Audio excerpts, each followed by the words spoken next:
Como vai? É um prazer estar aqui com você. Eu sou o pastor Rodrigo, do distrito de Arujá. Seja bem-vindo para mais um estudo A Vida no Reino, em busca da transformação integral.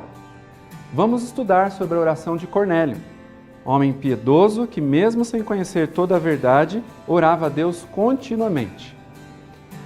A história que vamos conhecer é da Rosimeire, que conta um pouco das dificuldades que ela passou e como Deus ouviu sua oração em favor da sua mãe.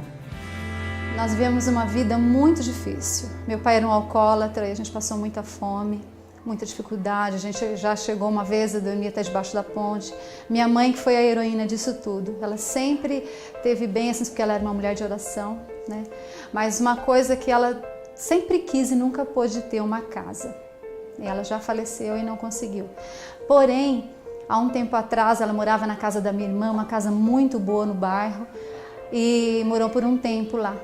E a minha irmã precisou voltar, que ela morava em Uberlândia, precisou voltar, e ela teve que morar na casa onde a minha mãe estava morando, porque era a casa dela. Ela não tinha outra solução. Muita dor no coração, minha mãe teve que sair. E a minha mãe procurou uma casa bem na frente, quase na frente dessa casa.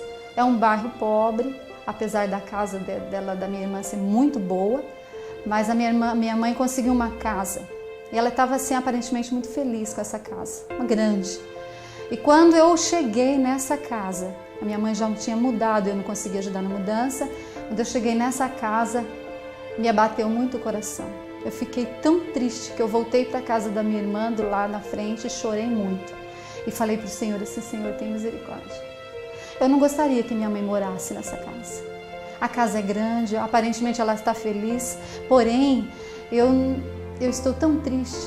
Como eu gostaria que minha mãe morasse num palácio por tudo que ela já passou aqui. O Senhor sabe que nós não temos condições de morar num palácio, de passar isso para ela. Porém, eu gostaria que o Senhor desse a ela um palácio para ela morar aqui.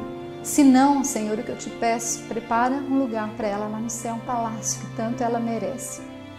Passado um tempo, na mesma semana, eu deixei por isso daí, né? E voltei para casa muito triste, chorosa. E passado um tempo, eu recebi uma ligação da minha irmã, dessa mesma dona da casa. Recebi essa ligação, ela falando assim: Meire, Rosimeire meu nome, né? Meire, eu tenho uma coisa para te contar. O Branco, que é o meu marido, ele recebeu uma proposta para alugar um sítio, uma casa, mas a casa é imensa, maravilhosa, você precisa ver, uma casa de novela, com muitos cômodos em cima, assim, quartos em cima. E aí ele falou assim, o dono desse sítio falou assim para ele: Branco, você quer alugar essa casa? Ela falou: não posso alugar, isso ali deve custar uma fortuna de aluguel. Aí ele falou assim: quanto você paga? Ele falou assim: R$500. Ele falou: fechado. E aí minha irmã ligou e falou assim: eu quero que você vá lá, porque a gente, sempre quando a minha mãe precisava de uma casa, a gente juntava os irmãos para ajudar no aluguel, né? E a minha irmã me ligou, porque eu era uma das que ajudava. E ela falou assim: vê com seu esposo se vocês podem colaborar, mas eu quero que você vá lá ver. E ela me contou, era uma chácara lindíssima, com garagem com vários carros. As portas eram feitas de madeira, desenhadas de animais, cada porta. A casa toda era de vidro, assim, muito espelho, sabe? Uma escadaria, espelho embaixo, espelho em cima. Era linda, linda. Tinha um lago para pescar, coisa que a minha mãe ama, né? E muita planta assim também, ao natural. Então, quando ela falou, eu me arrepiei. E eu falei: não vou falar, você pode fechar que nós vamos ajudar também. Aí ela fechou. E quando foi na mudança dessa casa, desse sítio, dessa chácara, né, que não era tão longe de onde a minha irmã morava, quando eu entrei e vi toda aquela bênção, eu pude perceber que foi a oração que Deus, eu não sei o que o Senhor pensou, mas Ele falou: eu vou conceder para ela, e concedeu essa mansão para minha mãe. Ela morou pouco tempo lá, 1 ano, que ela voltou para a casa da minha irmã por outras razões, que a minha irmã saiu de lá, né, foi para o centro. Então, naquele mesmo momento, quando todos estavam em festa lá embaixo, usufruindo, né, no primeiro dia que eu fui lá nessa mansão, eu pude subir num daqueles quartos enormes e eu agradeci chorando ao Senhor Jesus. Por quê? Porque Ele atende as nossas orações. E a minha mãe faleceu em dezembro do ano passado. E eu tenho a certeza que Ele preparou uma mansão muito melhor lá no céu. Então eu louvo e agradeço a Deus pelas orações atendidas. Deus seja louvado.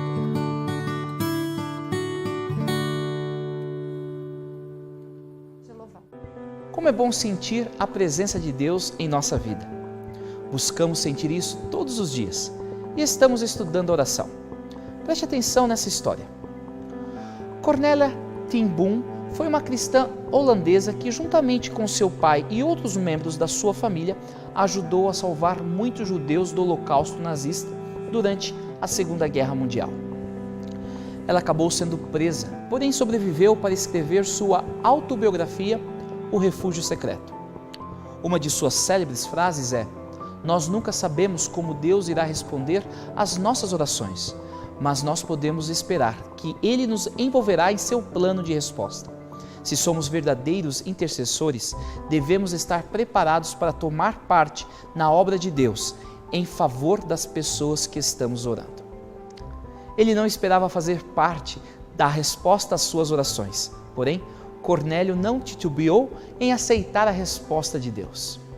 Quem era Cornélio? Em Atos capítulo 10, nos é apresentado que Cornélio era um centurião do Império Romano. Centurião era a pessoa responsável por cuidar de 100 soldados. Apesar de ser romano, ele era simpatizante da religião dos judeus. Ele era um homem religioso. Ele e todas as pessoas da sua casa adoravam a Deus. Cornélio ajudava muitos judeus pobres e orava sempre a Deus.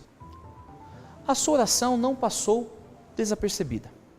Deus atende, não só atende, mas envia um anjo para ter um encontro com Cornélio.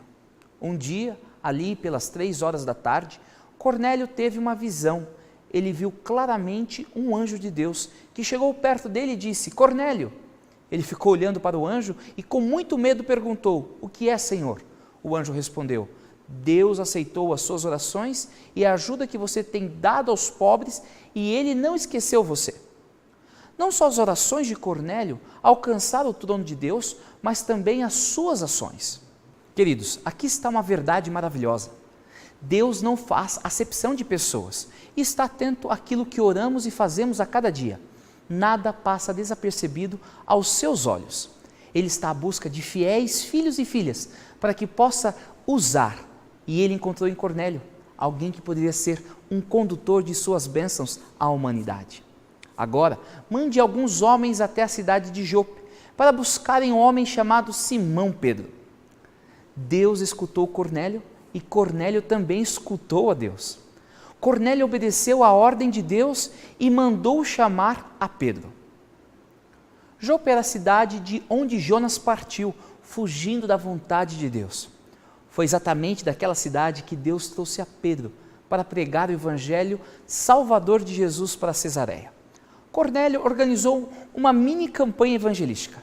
O verso 4 diz que, no outro dia, chegaram à cidade de Cesareia. Cornélio e os parentes e amigos mais íntimos que ele tinha convidado já estavam esperando Pedro. Através da obra de Cornélio, a pregação alcançou a muitos gentios, pessoas que nunca ouviriam falar do amor de Deus. Tudo isso começou com uma oração. Deus chama cada um dos seus filhos e filhas para uma vida de piedade, de oração, integridade, generosidade e simplicidade. Também somos escolhidos de Deus em Cristo Jesus para escutar os desafios do Senhor, desafios missionários, e atender esses desafios, obedecendo ao que Ele nos pede. Você está preparado para ser um instrumento como Cornélio? Comece orando nesse momento, mas ao orar, lembre-se que a oração é a chave nas mãos da fé para abrir o celeiro do céu, onde se encontram as ilimitadas bênçãos de Deus.